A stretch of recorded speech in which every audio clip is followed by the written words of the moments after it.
Hey everybody, this is Nem. Something crazy has occurred with the changes to Blackmage that I never saw coming. I was wrong about this. And when the changes to Blackmage hit, the first thing that I said, and a few others have said as well, other Blackmage wow, why can't I say that? Aficionados? Can I not say that? Do I not know English anymore? Anyway, a few Blackmage experts diehards predicted that spell speed was going to be deader than it already was. Let's take a brief stroll down history memory lane. Wow, can I not? What? I cannot talk today. So let's take a stroll down memory lane here. Spell speed versus crit is an optimization that you can make in your gear. If we go to spell speed reduces your global cooldown. Historically, if we go back to, let's just go back to Shadowbringers for this example. If we go back to Shadowbringers, we had Fire 3 opener for higher DPS output if you built a lot of spell speed. You could not start with Fire 3 at slower spell speeds because of your lack of total casts. So you would do Blizzard 3 and Blizzard 4 at the lowest spell speed and at like a medium spell speed, which was like, I don't know, was it 1400? I think 1400, 13 something. You would do Blizzard 3 and skip Blizzard 4 in your openers. So it'd be like Blizzard 3, Thunder, Ley Lines. And I don't remember which ones needed pre-pull ley lines anymore and which ones didn't. But the point is, your spell speed made a big difference. And the cool thing was, when T came out, spell speed was the most consistent and the highest performing damage. Even though crit had the possibility to go above in the like 0.01% of parses, like you could play, wow, I can't think today. You could gamble, you could play the slots, and sometimes you would win, right? But typically spell speed was better. And there's still, to this day, some strong opinions on that, right? Some people are going to hear that and be like, you're wrong, Nam, you're dumb. Maybe you're right. But I'm going to say that I'm not dumb. I'm going to say you're dumb. I'm just kidding. But my point being is that spell speed used to matter. It changed the type of black mage you were for the content you were doing. Nowadays, it doesn't matter. Spell speed has fallen off ever since Endwalker. When Endwalker came out, I missed the memo. I didn't want to believe it, and I continued playing spell speed. Now, why did I play spell speed? Spell speed lets you cast more. It's more friendly on movement because you have more gaps between casts, more opportunities to move in spell speed. It makes learning Black Mage a bit easier. So that's how I learned it. During Endwalker, I realized I had to swap. And I didn't realize it until very late in Endwalker, which is a little embarrassing. But I swapped to crit, and suddenly my damage went up a lot. And then I swapped to non-standard crit, and my damage went up even more, right? So there was a value in just swapping to crit, and there was a value in swapping to non-standard. However, spell speed was still doable. Like some players, very few, but some would do spell speed and still do great damage on Black Mage. It just wasn't the majority, and that great damage wasn't as great as going crit. That's the only difference. Like, you could definitely perform with spell speed. Spell speed was alive in that way, but the reality is your parses would suffer. You're getting purple parses. Very rarely would you get orange if you parsed early enough on a fight.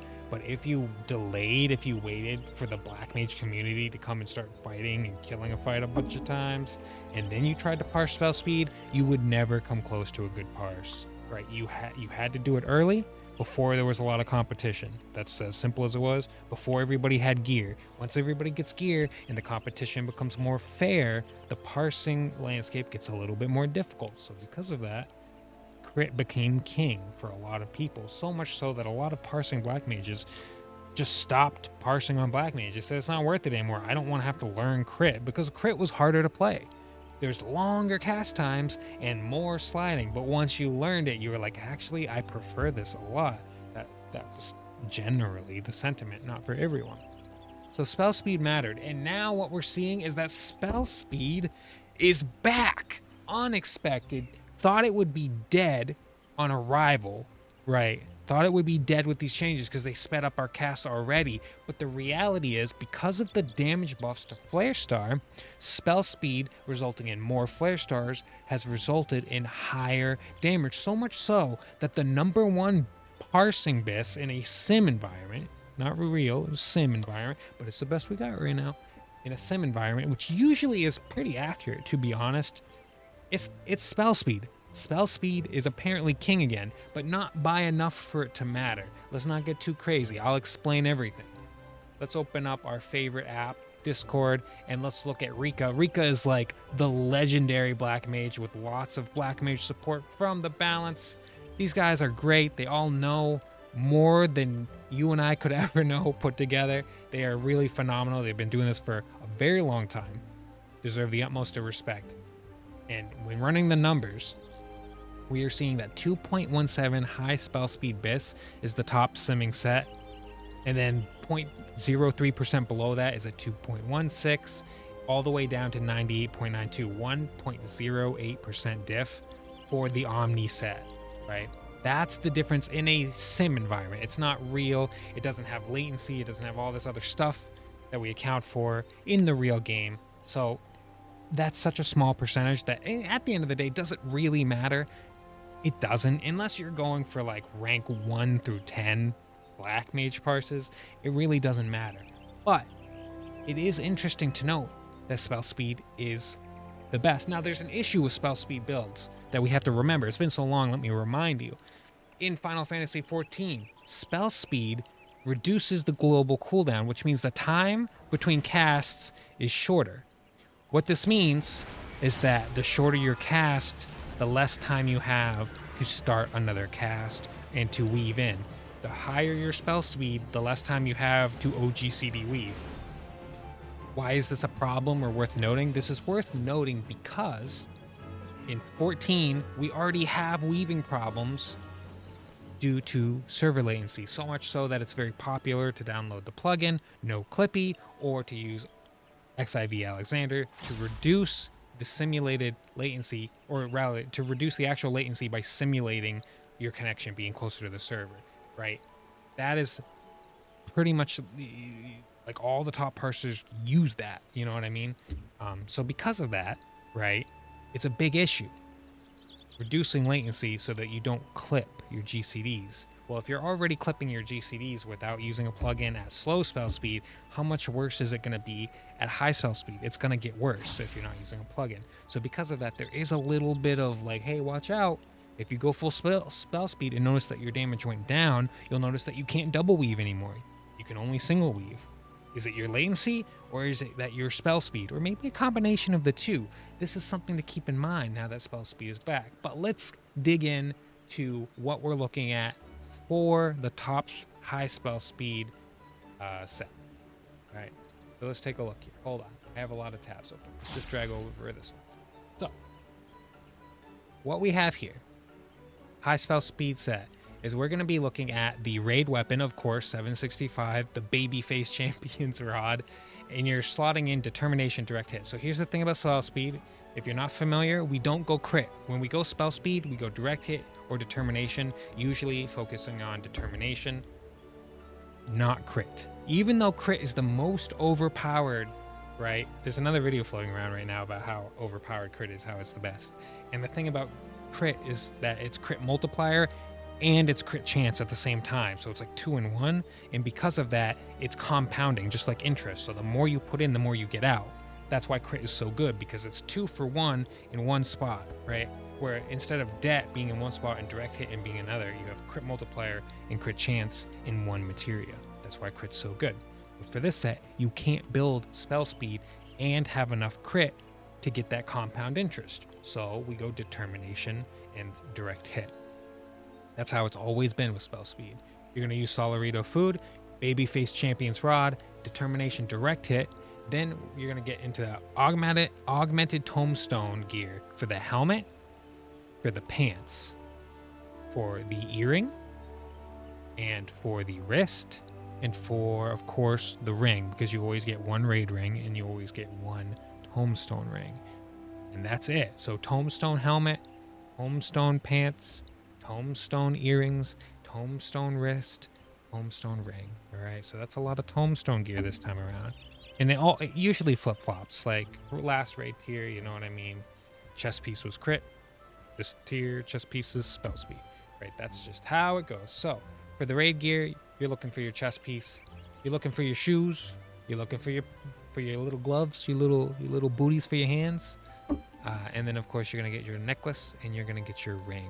So here's all the materia melds, right? Spell speed on the ring, on the raid ring, direct hit on the tombstone ring, determination direct hit on the wrist, on the necklace, spell speed det, on the earring, spell speed det, on the headpiece, determination direct hit, determination chest piece, right? You get the point. I will tell you one secret that I've learned from playing Blackmage for a long time now. If we go to FF logs, I don't know what log this is going to open up.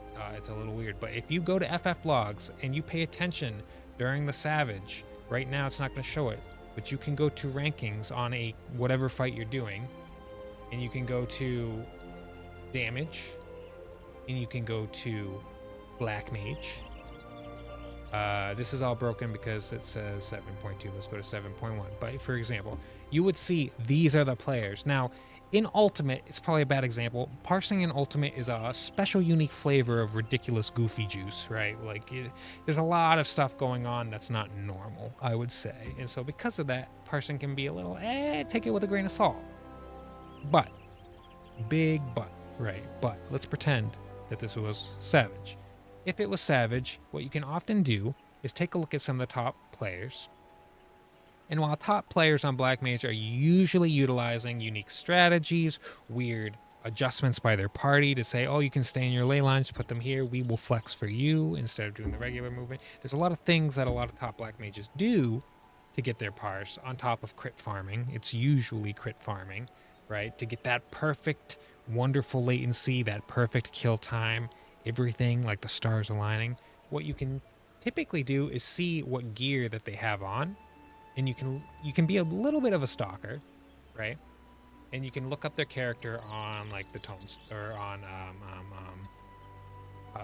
what's it called, the lodestone, not the tombstone. And when you find the character on the lodestone, typically they log out with their gear. You can actually see the materia on their gear that they use. And so why is this stalker behavior kind of useful sometimes? Sometimes what I get curious about is like when the top parsers are JP players, it's not like I can go up to JP players and ask them, you know, it's not like I have that opportunity. I don't speak the language. So sometimes I just look up their character and see what are they doing differently. I can't look at their movement. I guess you could really do that with some of the logs nowadays, but I like to see what materia they have, and a lot of the times I'll see these top parsers doing things a little bit differently than other players, and it kind of tips me off on, well, how are they thinking about materia? How are they thinking about Blackmage? How are they playing Blackmage? And then I look at my own stuff and kind of compare and contrast, and you can learn a lot doing that sort of information gathering, you know what I mean? Because respect where respect is due, these guys are doing something different and they're getting results. So that's spell speed gear for you. Of course, you can get all this gear in Solution 9, Tombstone vendor gear, and raid gear. Babyface is the name of the current raid gear, just to reiterate. And this is it. This is how you do it. So the balance is super useful for checking on numbers that have been run. They're really, really great about this. If you're looking for an Omnicaster set, it is a high crit set, not spell speed. And that's here too. Right? You would get the raid weapon always, but then look, you're gonna get raid helmet. It just flips the gears, right? So now you have tombstone chest piece and tombstone gloves and tombstone boots. You literally just flip back and forth, right? That's just how it works. So whatever you didn't get before, you get now, and now you're crit, and you can do an Omnicaster set very, very easily. Just, it's crazy that spell speed is king again. I did not see this coming. I really didn't see this coming. Let's see if we have any information on openers for 7.2. Do we? What's this? This is, of course, 7.1. I'll have to take a look. I think there is a 7.2 rotation diagram kicking around somewhere. I just don't know where it is. But for the gearing anyway, spell speed is king, guys. It's back. It's crazy, and I'm looking forward to sharing more information about 7.2 rotations as they get solidified and we get cool little diagrams for them. But yeah, basically the TLDR right now is that you don't triple cast in your opener, and you also skip Paradox and Despair for more Flare Stars. Think about that for a second. But we'll go more in depth on that when we actually have it solidified and we have a cool little diagram to share with you and all that good stuff. But anyways, crazy, right? Spell speed is back. What world are we in? That's actually probably the most positive thing I've heard come out of the current Blackmage changes, other than like, you know, some ARR players being like, oh, I hated Blackmage and ARR, now I like it. It's like, yeah, okay. All right. Good for you, you know. But we're back. More people are playing Blackmage than ever. It's a positive. I kind of think it's a Yoshi P trap. He's like trapping, like, yeah, come play Blackmage. It's easier. Come play Blackmage. Start learning it. And then boom, 8.0 hits. He flips the switch. He's like, Blackmage is hard again. Have fun. And all those players gonna be like, man, you trapped me, Yoshi P. You trapped me. But anyways, that's just my speculation. Until next time, this is him. See ya.